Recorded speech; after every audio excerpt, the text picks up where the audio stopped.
Howdy, everybody. If you don't know me, I'm John Meyer. I'm the provost. I am known for not saying a whole lot, and so I'm not going to say a whole lot in this moment. I want to get out of the way of the main knacks. One thing I did just want to talk about is a presidential inauguration is a cardinal moment in the life of a college. But I want to talk a little bit about this particular moment and this particular inauguration, right? So it's a symbol, it's a symbolic event, but what is going on in this symbolic event? I would say that there's basically three things here. 10% is something of a celebration of the life of the college, the history of the college, everything we've done before, and what has brought us to this moment. About 10% is to say, Nicole Farmer-Hurd, you are a member of this family, and we are welcoming you here. It's something like a birthday party. But that's only about 10%.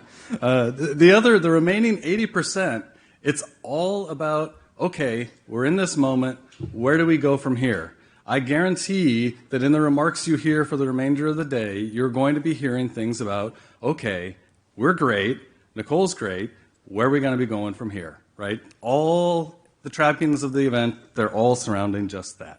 And that's basically all I'm going to say about the inauguration. I was also told that I should be introducing our speaker, John Sexton. I always find this odd. This is a very literate group. There's an excellent biography on the back of your cards, so it's hard to know exactly what you should say in this moment. But once again, visionary, president of the New York University, incredible contributions to global education. One thing I was actually struck at when I was doing a little bit of background, there was a claim made, I find hard to believe, especially in my current gig, that he taught frequently while serving as president. If that is indeed true, we actually have a few courses that need to be covered this spring, and so we could use the help. So if that's a capacity, we're interested in tapping it. I would say one of the things that you might not catch when you look at all of the bullet points on the CV here is the fact that the work he has done has always remained focused on the fact that what happens in higher education, and in particular what happens in the American higher education context, is deeply inspiring, deeply empowering to the people that are involved in it, and that is a motivation to figure out ways that we can continue to do this work and to do this work better. And with that, I will get out of the way.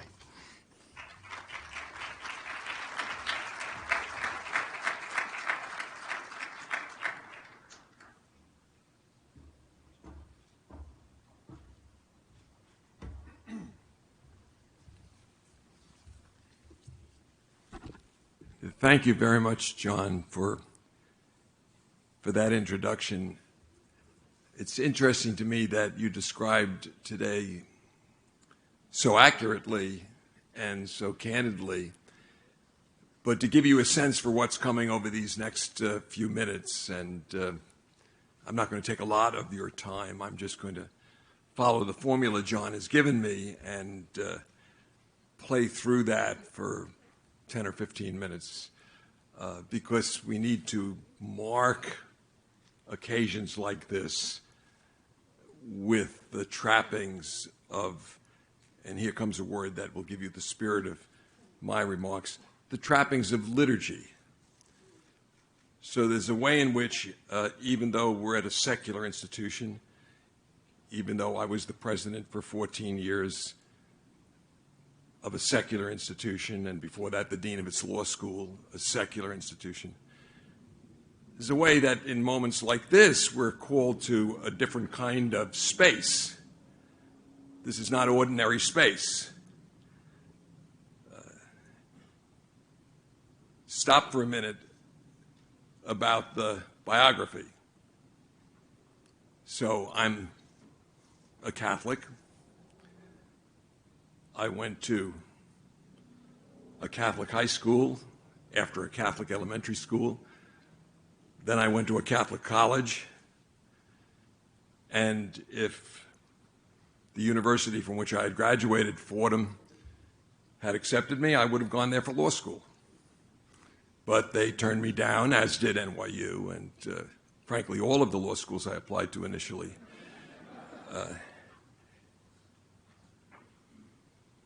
but partly because of the fact that I had disappointed the Jesuits when I went to college. A great Jesuit who was then a young Jesuit priest at Fordham, who was beginning to emerge as truly one of the great educators of the 20th century. He went on to be the president of Georgetown and made it a place worthy of Nicole. When I applied to college, no serious student would apply to Georgetown. But after Tim Healy, it became a place where the best would go.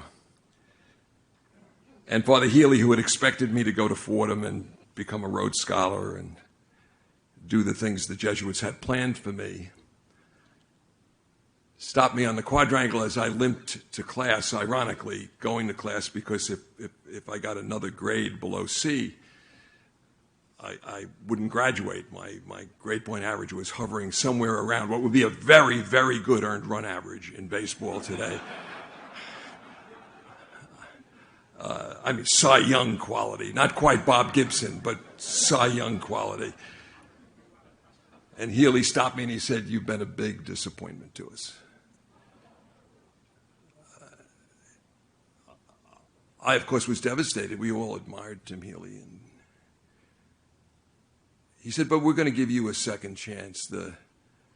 This was at the pivot from the 50s to the 60s, from where even someone as enlightened as Daniel Berrigan, the great peace activist, would say to a 12-year-old version of me in a class in that Jesuit high school that my best friend Jerry Epstein couldn't go to heaven unless I baptized him. So it was the pivot from that version of triumphal Brooklyn Irish Catholicism. By the way, for those of you that don't get it, you're now listening to English spoken the correct way with a Brooklyn accent. But in any case, it was the Vatican Council. It was John the 23rd. It was changing our way of looking at the world. So Tim Healy said to me, and you'll begin to see connections here with Nicole, the Vatican Council is happening, and it's going to be important for Catholics to understand religions other than Catholicism. And we're starting a PhD program here studying religions other than Catholicism, and we'll pay you to go to school. Now, like Nicole, I was mission-driven. And the mission I had at that moment was working with high school students, as I had throughout college, which was part of the reason for my 2.1 college grade point average. I had sacrificed it all to work with a group of young women in Brooklyn at a school where only 5% of the kids went to college. Interesting. The centerpiece was a high school debating team, which was good enough to take a man like Tom Foley, who was a fancy high school debater from Philadelphia, National Merit Scholarship type, and beat his brains out in the national quarterfinals. He's now the leader of private higher education in Pennsylvania and an important figure, but I've got stuff on him if he ever gives Lafayette any trouble. Stand up, Foley, so they all see the embarrassment that you are.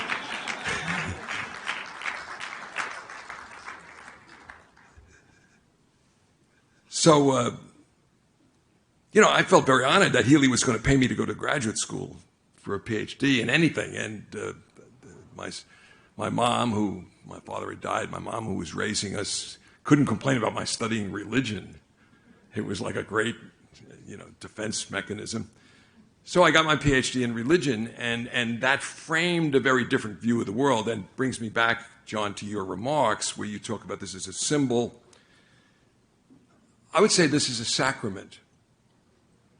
The great theologian Mircea Eliade defines the essence of religion as the moments where we come together as a community and we separate out sacred time from profane time, special time from ordinary time. And that's really what these liturgical moments are about. And we have to build them up with trappings of the formulaic type. I mean, if you think about the liturgies of the religions of the world that are represented in this room, they all have their formulaic moments, and they live in just as academics do, in a beautiful cyclical calendar of renewal and rebirth.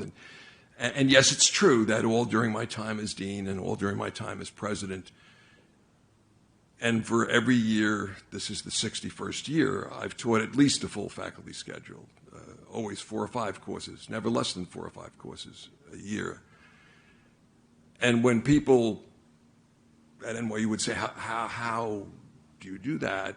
The answer is, I could not do what I'm doing if I didn't do that. I was put on earth. This is my 61st year of teaching, because I started back there as a freshman at Fordham. And someone blessed me by giving me a classroom. So don't underestimate the importance of days like today. They are, yes, they're liturgical, they're sacramental, they're moments of celebration of a great institution and a great woman, and the wonderful match between that institution and that woman. Now, I used to come down here in the 60s and 70s.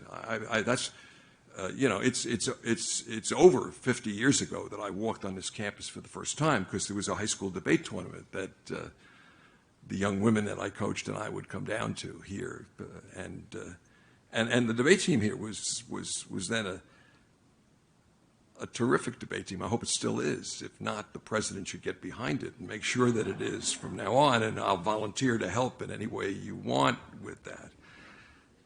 Lafayette, to me, just to give you the view of an outsider, both from then and from now, as a person, I mean, my life is about education.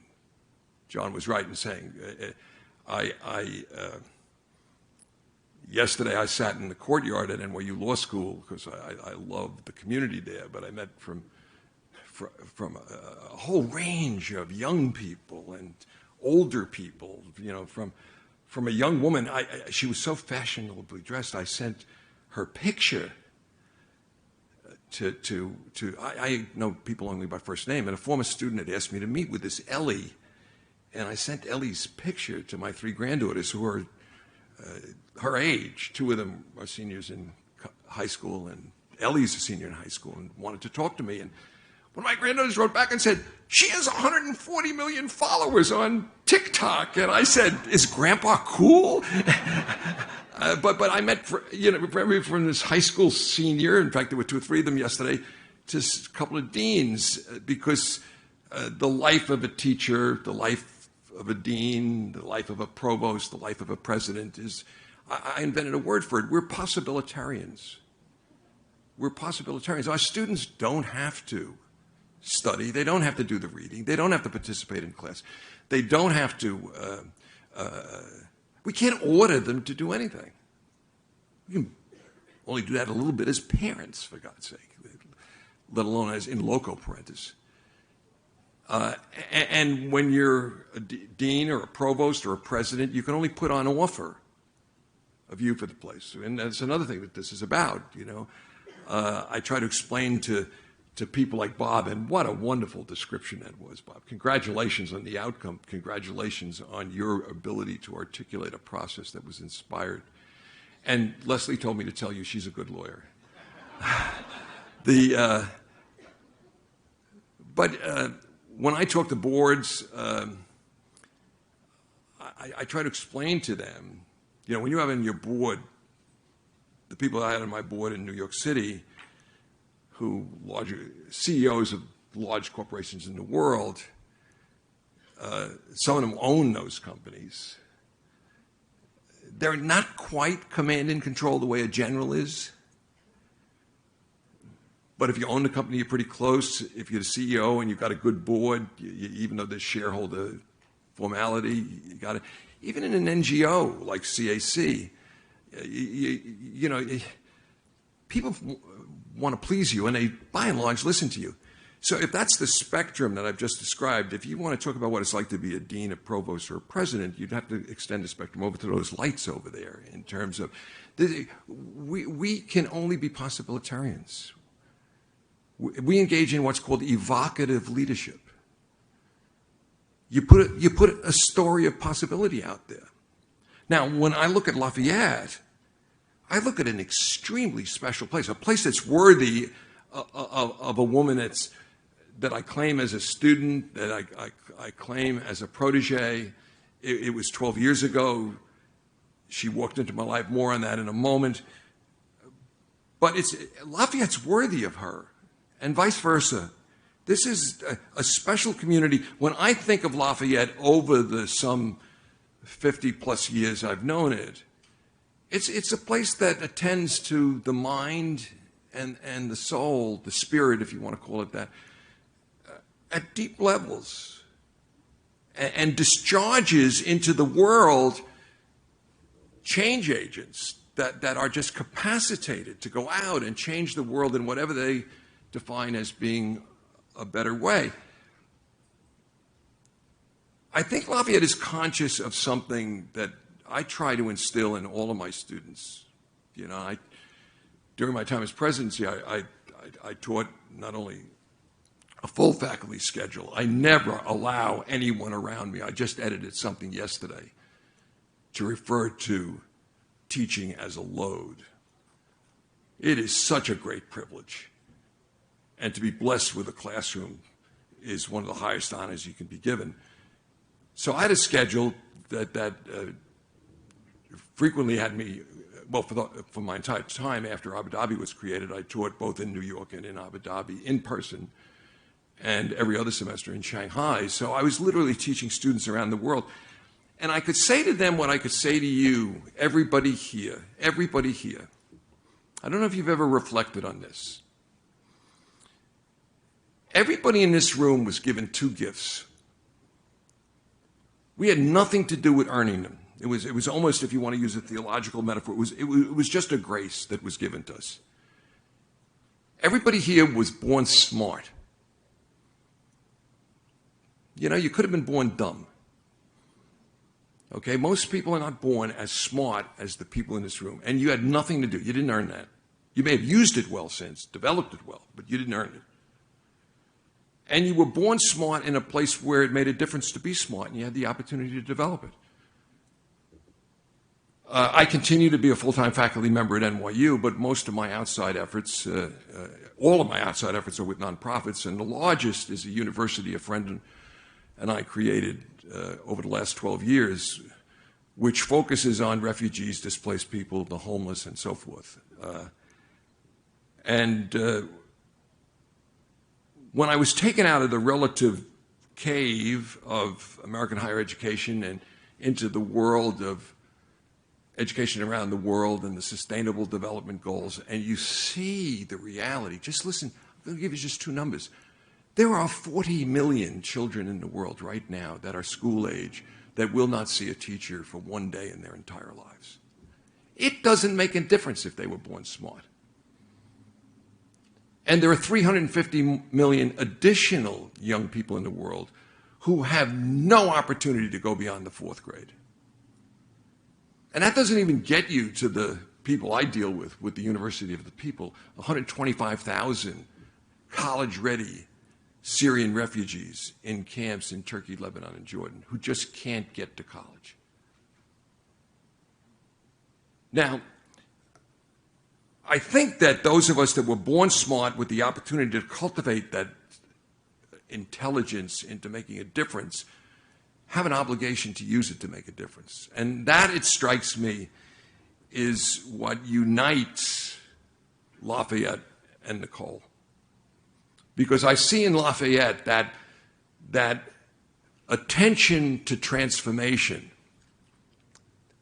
the transformation of the individual, but the transformation out into the world by exactly what you said. We who are here believe we're in a time when Americans are becoming distrustful of all of our institutions. We believe, certainly those of us that choose to be a dean, a provost, a president, a faculty member, at least a faculty member who has an appropriate attention to the common weal, we believe in the leveraging power of institutions, that institutions can make a difference if we shape them correctly. And that's what today is about. So don't don't rest on laurels. There's a reason we always look forward. Now, higher education in the landscape, I'm not going to go into that tranche here, but it is changing dramatically. And in the last year, two and a half, it's really been interesting for those of us. I mean, as I say, I've been teaching for 61 years.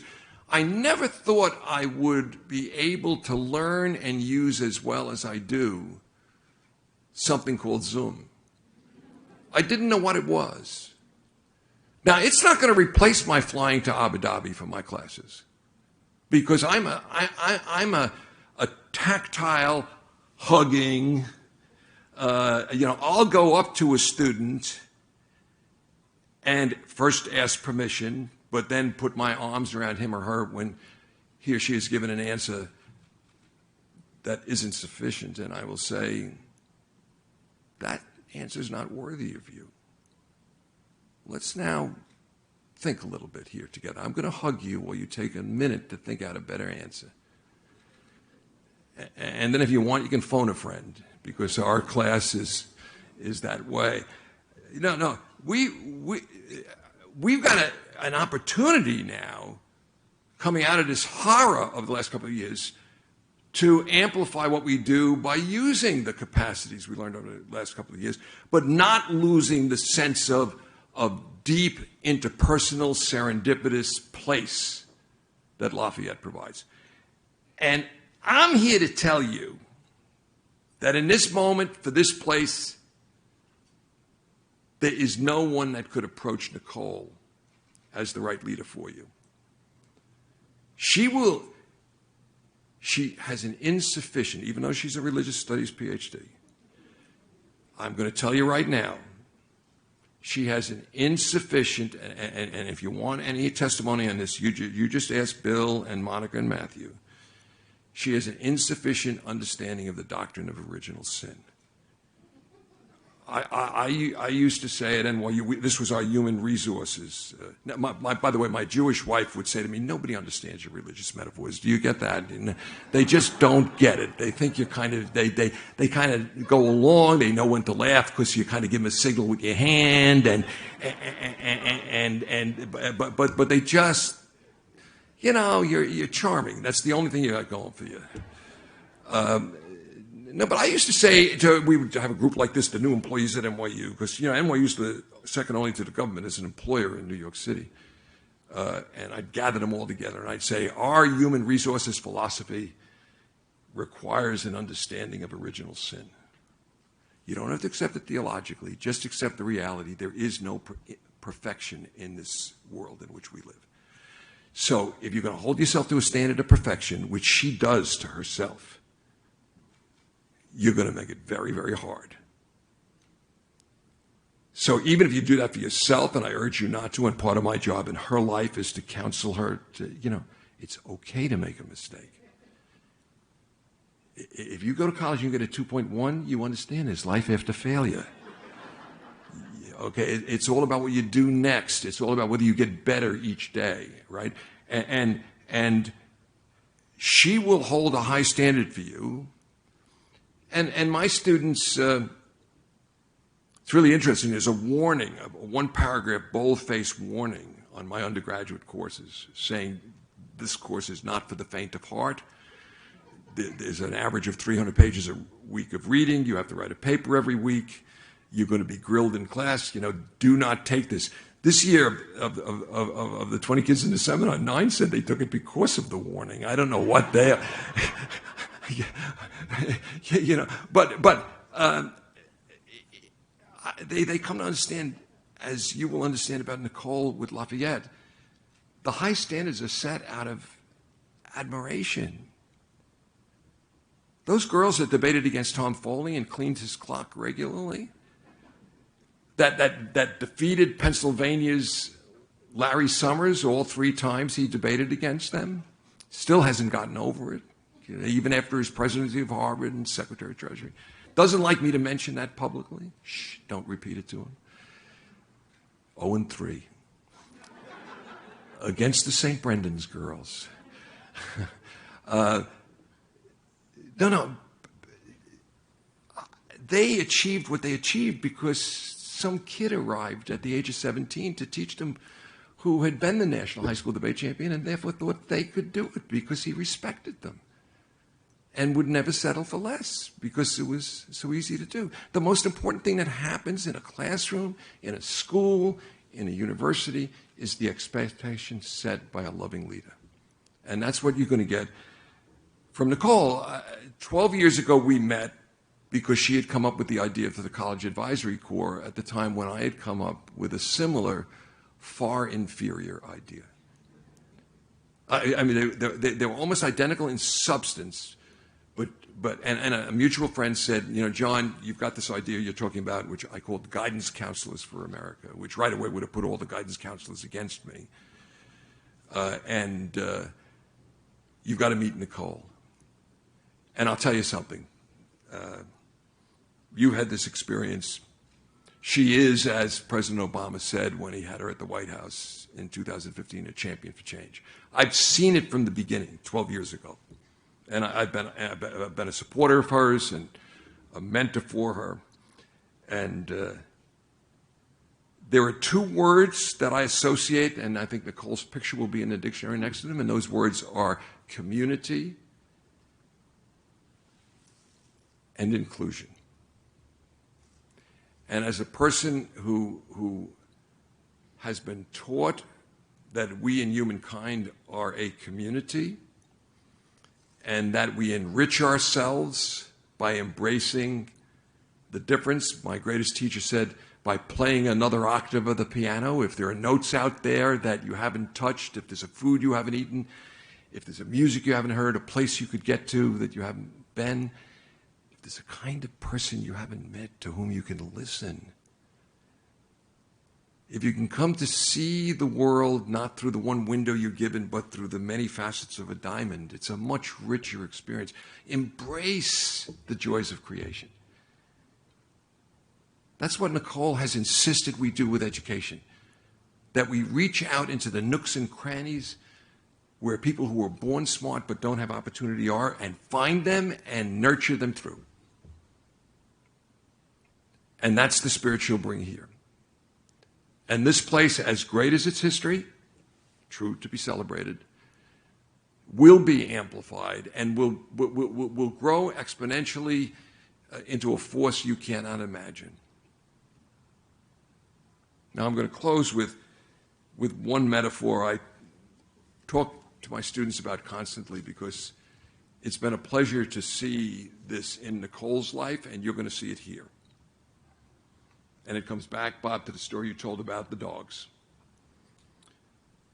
So when I would teach my immigrant first-generation college students at St. Francis College in Brooklyn, where I wasn't being paid to work with the St. Brendan's women, so when I got my PhD, became chairman of the religion department at this wonderful immigrant grace. I call it the Harvard of Brooklyn because it's the oldest college in Brooklyn, but it's got a wonderful Franciscan spirit to it. And I would teach them Zen Buddhism and Hinduism and the joy of sin and the problem of God and all kinds of things. It was anathema to teach in the 60s. But there's a great Zen Buddhist paragraph that says, think of the world, I forget the phrase that he used, and I don't have Chinese, but the image is that of a dartboard, concentric circles working out. And the inner circle, which is at the core of all great philosophies and religions, Plato's famous gnothe auton, know thyself, is center yourself. Come to know yourself. Not the false external self. Come to know yourself. And then find a life partner. Find an I-thou love affair, as Martin Buber called it. And build out your family. Because if you're in that I-thou love affair and you have Bill and you have Monica and you have Matthew, you don't understand. Bill does. I said to you earlier, you don't understand how much it has meant to Mom as she took the arrows that face everybody that wants to create change, because there are forces and headwinds, to know she was loved by the two of you and by him. And you work out in those concentric circles. And now, after family and a small circle of likable and friends, the next circle is Lafayette for her. And it's through that power that you and she will make this a better world. And I thank you. I thank you for letting me be part of the liturgy. I bless you. And congratulations to Lafayette for choosing her.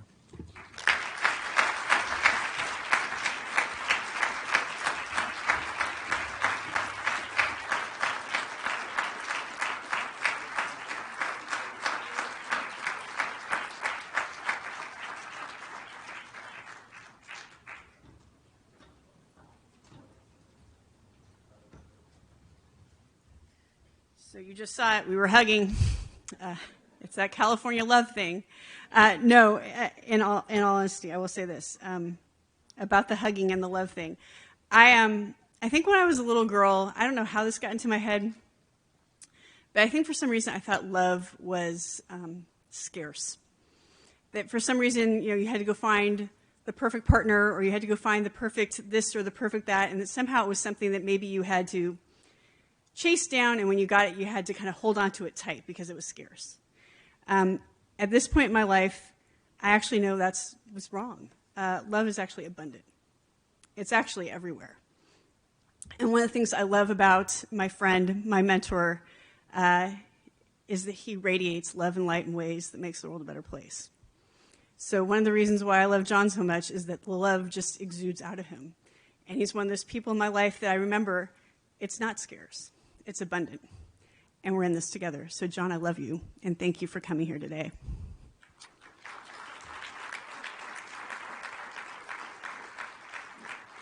I could have said a lot about John as a global leader. I could have said a lot about John as a mentor, a friend, a father. I've watched him be a spouse. I could go on and on about John all day long, but the thing that's most important about John is that love, and you just got to see it. So, my Lafayette family, here we go. It's the day. I don't want to go on too long because I'm closing. I saw it in the comments, but also because we're going to go out to the quad and I'm going to have more to say in a few hours. But I will say this, and some of you have been with me all morning, and some of you that were with me last night have heard me say this, but I actually think just like love, there's certain things you can't say enough. So thank you. Thank you for the honor of serving this amazing place. Bob mentioned that that first call went on for 90 minutes, and I remember hanging up the phone and going to Bill and saying, like, that actually felt really good. And I know we've been building something together for a long time with Monica and Matthew, but that felt right.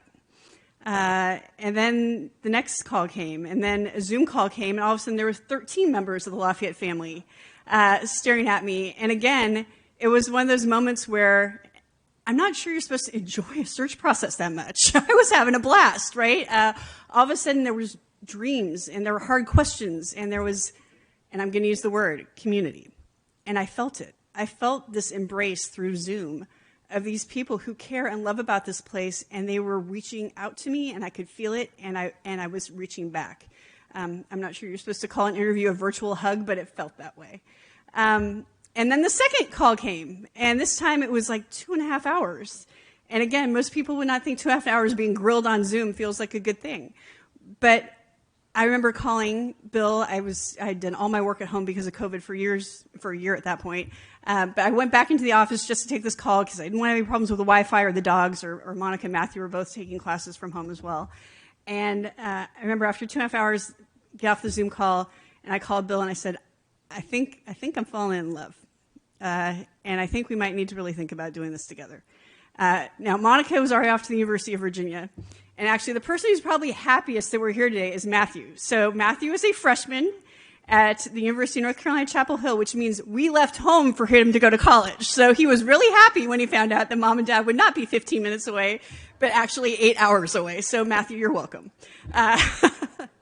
But over this process, time and time again, and you'll hear this in my remarks on the quad, I kept feeling the love. I kept feeling the community. So I know some people have said, wow, she uses these words a lot. What does she mean?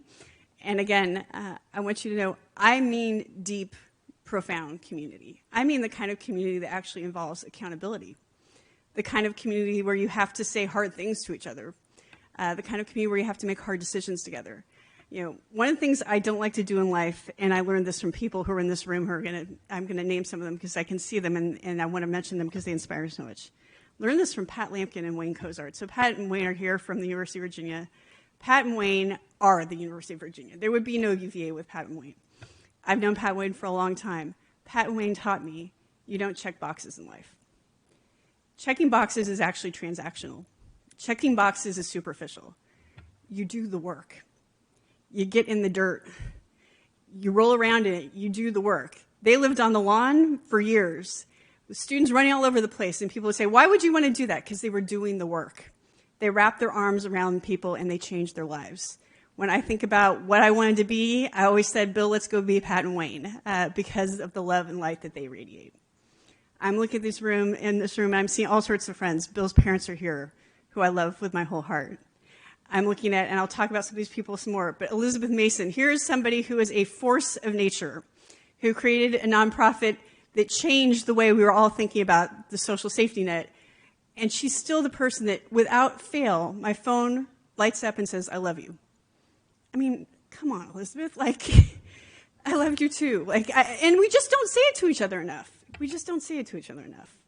My friend Lisa Jackson, who's here, who literally held my hand from going at a university to going into the 501c3 space. And I remember calling her and saying, like, Lisa, I think we're going to do this. And she said back to me, I've got you all the way. And Lisa has had me every moment since then. So I'm glad, Lafayette family, you're getting to meet some of my other family. My friend Christy Teskey's here. My friend Farhad's here. I'm going to keep sharing out. One of our original advisors, Kate Jacobson's here from the College Advising Corps. There's so much love in this room. So Lafayette family, I'm glad to introduce you to some of my other family. But the last thing I'll say before I start to get into my quad comments, and I don't want to steal my own thunder, is I think great things happen when people bond together. When we come back to that religion, right? Religion actually means the things that bind. When we come to bind to each other, we can do amazing things. This place is a gem. It's a special place. It's a place where people are filled with love and light. The challenge now, the opportunity now, what I'm calling us to do now is to really let it shine. So thank you for the opportunity to make this great place shine. I will see you on the quad. Thank you for being here today.